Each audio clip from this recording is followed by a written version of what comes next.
नमस्कार, मैं जितेंद्र चतुर्वेदी। बिहार में जो सियासत है वो किस करवट बैठेगी उसे लेकर इन दिनों खासा हलचल है। और उस हलचल की वजह भी है, नाहक ही तो कोई बात खड़ी होती नहीं है। हो ये रहा है कि वहां पर मंत्रिमंडल विस्तार को लेकर खूब चर्चा हो रही है। कांग्रेस का अपना दावा है, फिर डिप्टी सीएम की भी बात हो रही है। और इसी दरमियान जो यात्रा वगैरह चल रही है उसमें जिस तरह की प्रतिक्रिया है उस पर भी एक बात तो हो ही रही है। और फिर वो जो दही चूड़ा वाला मसला है वो भी कौतूहल पैदा कर रहा है। लेकिन इस सब के बीच जो तीन बातें हैं मोटे तौर पर वो असल में ये बता रही हैं कि क्या हो जाएगा उसके बारे में अभी कह पाना थोड़ा जल्दबाजी होगी। लेकिन यह भी कहा जा रहा है कि उलटफेर की संभावना तो पूरी है। कारण पहला तो समाधान यात्रा ही है। देखिए, समाधान यात्रा में जो कुछ हो रहा है या जिस तरीके की घटनाएं घट रहे हैं उससे इतर जो नीतीश जी कह रहे हैं अगर उसे सुना जाए तो वो दरअसल कई प्रश्न खड़े करते हैं। पहला तो यही कि देखिए जी, ये महागठबंधन जो बना उस महागठबंधन के आकार में आने के पीछे की अपनी एक वजह रही। और वो वजह अगर मोटे तौर पर देखी जाए तो यही थी कि साहब भाजपा को हटाना है। सो ये बिहार में तो भाजपा को हटा दिए।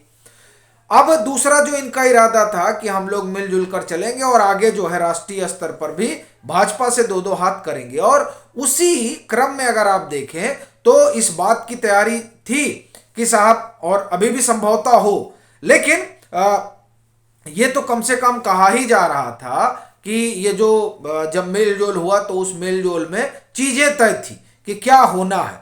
तो उस लिहाज से समाधान यात्रा में नीतीश जी को हमलावर होना चाहिए भाजपा के ऊपर, भाजपा की नीतियों के ऊपर, उनकी सरकार के ऊपर। चूंकि 2024 की तैयारी में तो वो भी लगे हुए हैं। कहा जाता है कि उड़न खटोला वगैरह मंगा लिए हैं और उसके जरिए फिर वो मार्च में निकलेंगे और पूरे विपक्ष को एकजुट करेंगे।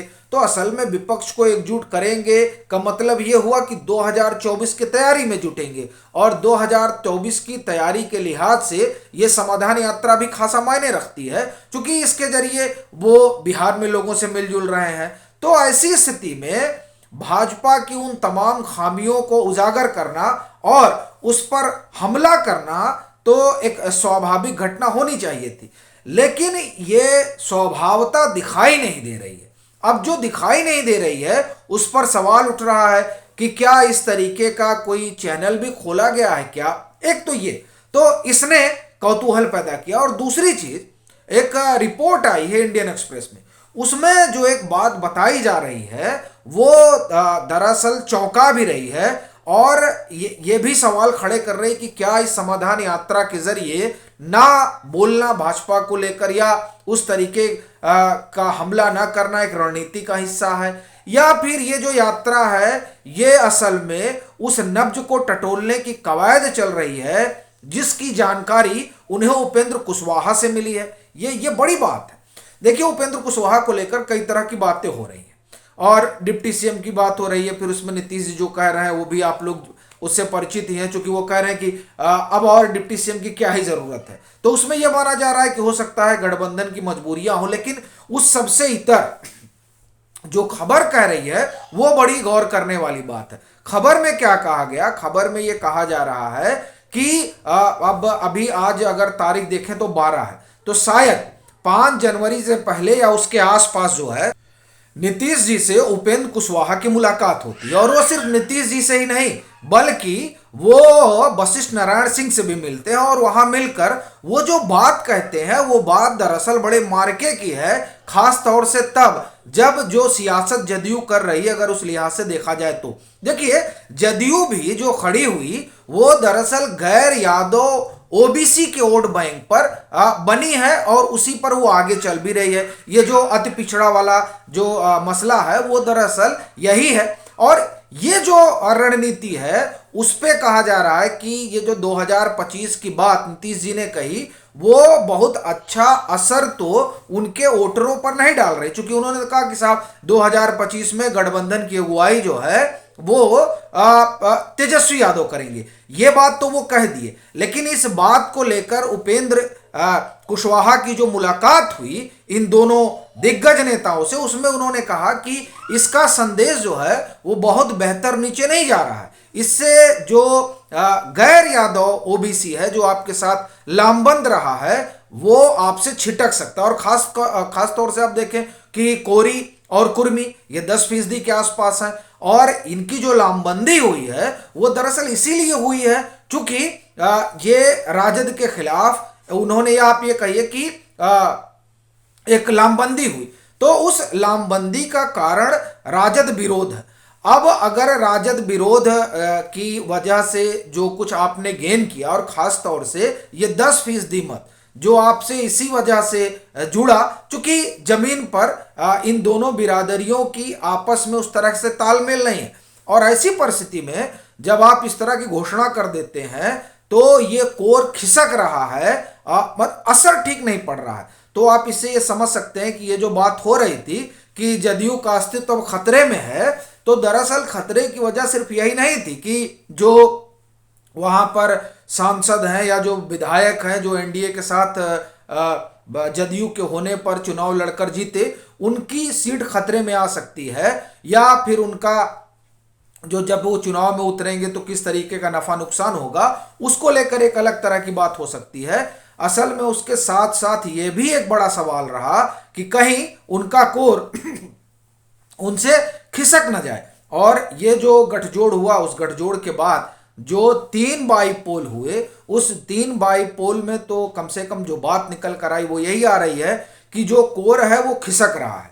अब ये जो कोर खिसक रहा है, और जो बात उपेंद्र कुशवाहा ने कही, जाहिर तौर पर भले ही रिपोर्ट में कहा गया कि वो सुनने के बाद नीतीश जी ने कोई जवाब तो नहीं दिया, लेकिन बड़ी बात यह है कि जवाब उन्होंने दिया हो या ना दिया हो, लेकिन इस चीज को तो वो समझ रहे हैं, खास तौर से तब जबकि 3 उपचुनाव के जरिए लिटमस टेस्ट हो चुका हो। और यही नहीं, स्थानीय निकाय को जो चुनाव हुए वो भी एक तरीके से लिटमस टेस्ट ही है, जो ये बताता है कि महागठबंधन में जाने के बाद भी जदयू के हालात बहुत बेहतर नहीं हुए।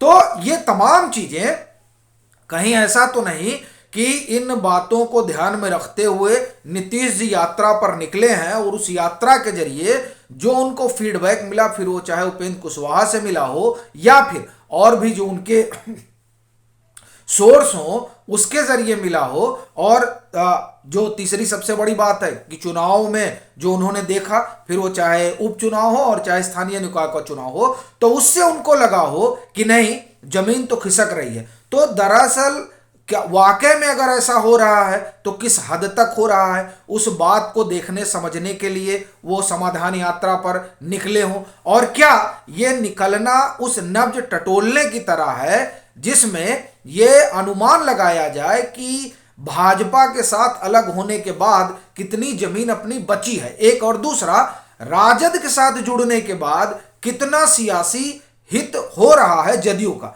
ये दोनों चीजें नापने तोलने के बाद या ये यात्रा इन दोनों चीजों को ही नापने तोलने के लिए निकली है, और ये नाप तोल के बाद क्या नीतीश जी कोई बड़ा सियासी दांव चलने जा रहे हैं, ये जो सवाल है, ये सवाल खड़ा होने की ये 3-4 वजहें हैं। और फिर एक जो बड़ी वजह और भी दिखाई दे रही है वो राजद का हमलावर होना। राजद जिस तरीके से उनके तमाम नेता और तेजस्वी यादव के अल्टीमेटम के बाद भी नीतीश जी को निशाने पर लिए हुए हैं, उससे एक बात तो साफ दिखाई दे रही है कि राजद के भीतर भी सब्र खोता जा रहा है, और उनको भी लग रहा है कि सिर्फ झुंझुना ही नीतीश जी पकड़ा रहे हैं, लगता है बनाएंगे नहीं। और लगता है जो बनाएंगे नहीं, और उसकी वजह से जो दबाव पड़ रहा है और जो तमाम चीजें नजर आ रही हैं वो ये बता रही हैं कि कुछ तो होगा। अब क्या होगा उसके लिए जाहिर तौर पर उस दही चूड़े का इंतजार करना होगा जो मकर संक्रांति की रोज होने वाला है। अभी के लिए फिलहाल इतना ही। अगर आप मतांतर से नहीं जुड़े हैं तो जुड़िए, वीडियो को लाइक कीजिए, शेयर कीजिए और अपने सुझाव जरूर साझा कीजिए।